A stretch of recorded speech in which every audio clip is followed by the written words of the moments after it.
We do not know which morning, but joy will come. When rape happens to someone, it does not give anyone the right to call them a slut and say they brought it upon themselves. Don't let anyone make you feel as if it's your fault. Don't carry this emotional baggage around. Stop having an emotional meltdown. Snatch your joy back and live your life to the fullest, giving no man power over you. I've learned over the years, it's not about what happens to you, it's about lessons learned to increase your faith in God. I know certain people believe young ladies bring things upon themselves. This does not give anyone an excuse to harm another. Sometimes we are not thinking clearly about our choices, but this doesn't mean one is inviting trouble to their person, as I used to hear old folks say. After my date gone bad, I had several lovely boyfriends, but never engaged in any sexual behavior with them. We shared many intimate moments that were love filled. A year later, I met a man who restored my confidence in having a total relationship. I engaged in loving 100% again. This was after praying to God to send someone who could restore me wholly and engage me in my romantic dream of what love is.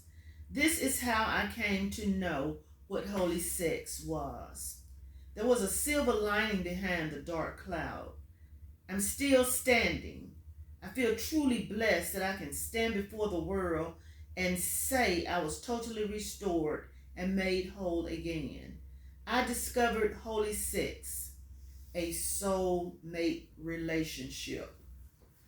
Reflections. The message parents, teachers, and friends send to you is that you are doomed if you make the ultimate mistake with love while you're young.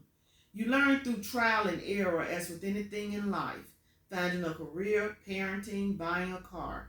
The more experience you have, the better you are in determining what love is and what you expect from a relationship.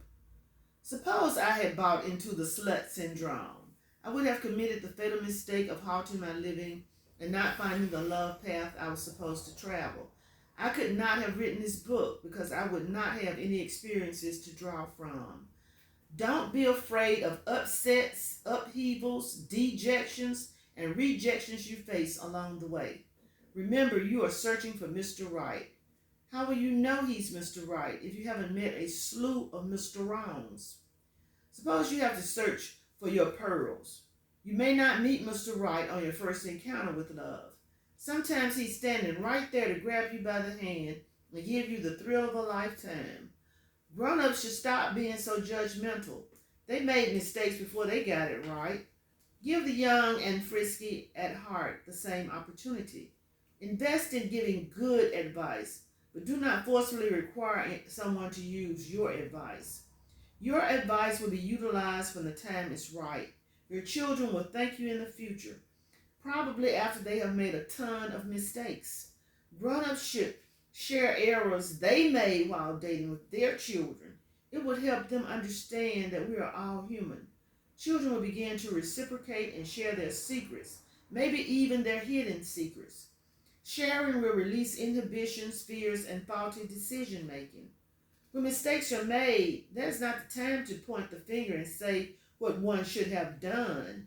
Hindsight is 50-50.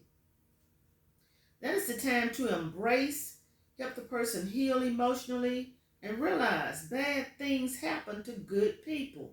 You were at the wrong place on a special day God created just for you. Maybe God knew you were the only one capable of sustaining a certain trauma to bring attention to a matter that is out of hand or undeserved by the media. We could play guessing games all day. I had reassurance, God's reassurance, deep down in my soul that I would be okay whenever I made mistakes. I did not need to let others alter my life because of what they thought would be best when I made a tragic mistake. I didn't want to be shielded from life's roadblocks. I want to live and let live and enjoy life to the fullest.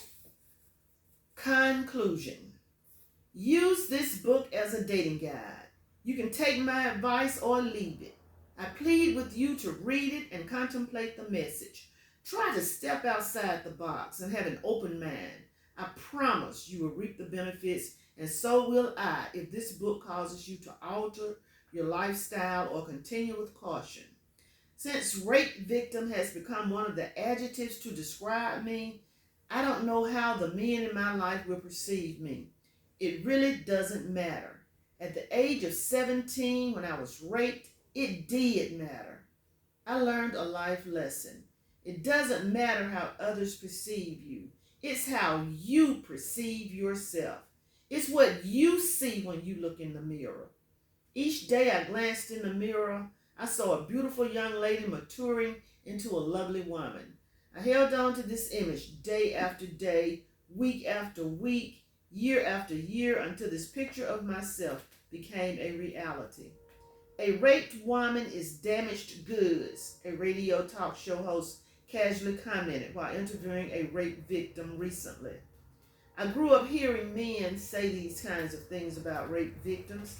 I believed in their way of thinking, so when it happened to me, I hid it in my heart, feeling a girl could never overcome this tainted image. Insensitive comments like this shatters a rape victim's world. These comments deter a rape victim from reporting the crime. With this blemished perception hanging over a woman's head, how can she recover with her self-esteem intact? I realize a man has the right to feel negatively toward rape victims when choosing the woman of his dreams. I do not want to sway his mentality to the right or to the left, because after this tragedy happens to you, this is the least of your concerns. Trying to hold on to your sanity is of utmost importance. I have lived my life and survived this ordeal.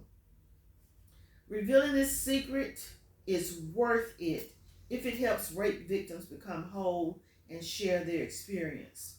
Date rapists need to understand that their actions devastate human lives.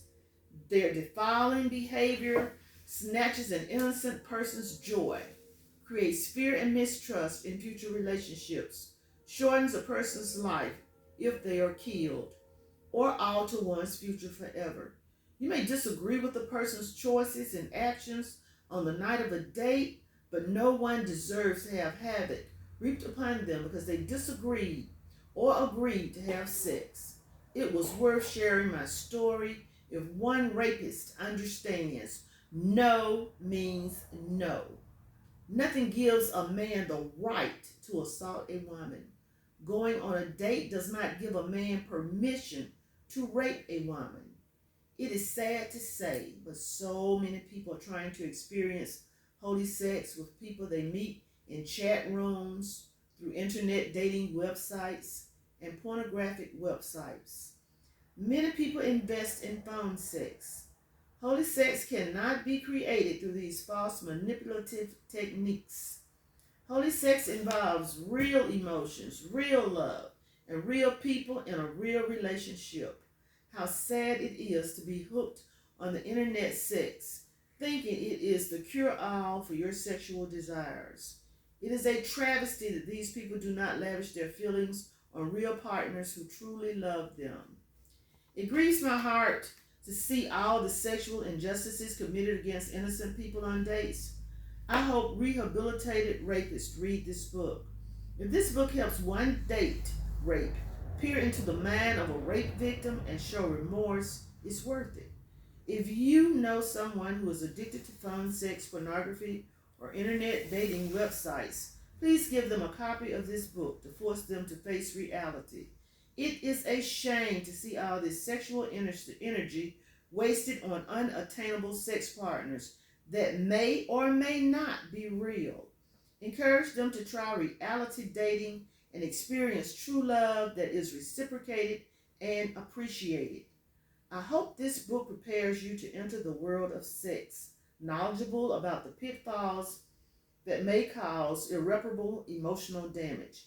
I hope this book will help you discover how to live in a sexually fulfilled life or find sanity in a sexual relationship that may be failing. I hope this book will challenge you to explore your sexual relationships to determine what is best for you. I hope this book compels young ladies to explore their views about dating, rethink their safety when dating strangers, and pray before going on a date.